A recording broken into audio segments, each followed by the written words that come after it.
মালদার চাঁচলে আজও ইতিহাস আর ঐতিহ্যের হাত ধরেই বেঁচে আছে সম্প্রীতির এক অনন্য নজির। রাজা নেই, কিন্তু রাজার আমলের প্রথা আজও সমানভাবে পালন করে চলেছেন এলাকার মানুষ। মহরমের নবমীর রাতে প্রতিবারের মতো এবারও তাজিয়া কাঁধে নিয়ে চাঁচলের রাজবাড়িতে পৌঁছলেন ইসলাম সম্প্রদায়ের মানুষ। বৃহস্পতিবার রাতে খেলেনপুর মহরম কমিটির উদ্যোগে তাজিয়া নিয়ে রাজবাড়িতে আসেন কমিটির সদস্য ও স্থানীয় বাসিন্দারা। রাজদরবারে তাজিয়া রেখে সেখানে বিশেষ প্রার্থনায় অংশ নেন সকলেই। সেই মুহূর্তে ধরা পড়ে সম্প্রীতির এক বিরল ছবি। হিন্দু ও মুসলিম দুই সম্প্রদায়ের মানুষ একসঙ্গে প্রার্থনায় সামিল হন। কেউ নমস্কার করেন, কেউ শ্রদ্ধা জানান নিজ নিজ বিশ্বাস অনুযায়ী। মহরম কমিটির সম্পাদক লালটু সরকার জানান, কথিত রয়েছে চাঁচলের রাজা শরৎচন্দ্র রায় বাহাদুর এই প্রথার সূচনা করেছিলেন। তিনি নাকি রানীমাকে সঙ্গে নিয়ে মহরমের অনুষ্ঠান প্রত্যক্ষ করতেন এবং সেই সময় থেকেই রাজবাড়িতে তাজিয়া নিয়ে আসার এই রীতি শুরু হয়।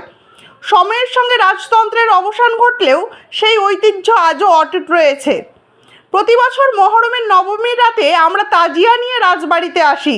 এখানে সব সম্প্রদায়ের মানুষ একসঙ্গে প্রার্থনা করি। রাজা না থাকলেও তার শুরু করে যাওয়া সম্প্রীতির এই বার্তা আজও একইভাবে বহন করে চলেছে চাঁচলের মানুষ।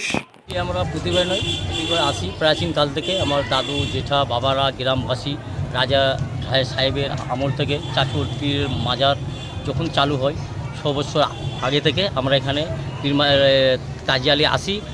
রাজা সাহেব বিটলেদা এরা ছিল আমাদেরকে সেবে, যেটা ওদের সিস্টেম নিয়ম পালন করে পুজো টুজো করে পুজো টুজো দিয়ে আমরা এখান থেকে ব্যাগ খেলাধুলা করে রাজা খেলা দেখতো। এক কথা হচ্ছে রাজা রানী সাহেব আগেই খেলা দেখতো। চাঁচল খেলেনপুর, শুধু খেলেনপুরের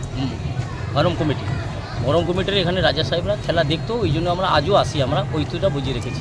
একদম এটা আমরা ধন্যবাদ চাঁচল প্রশাসনকে। মাননীয় মুখ্যমন্ত্রীর নির্দেশ অনুসারী আমরা যেটা ডিজে মিজে আপনার অগ্নি অস্ত্র এগুলো টোটাল ছাড়িয়ে আমরা যেটা মহরম সুষ্ঠু সম্পন্ন আমরা চাঁচলবাসীকে শুভেচ্ছা জানাই। কোন কমিটি আপনার? আমাদের চাঁচল খেলেনপুর মহরম কমিটি। ঠিক, আপনার নাম?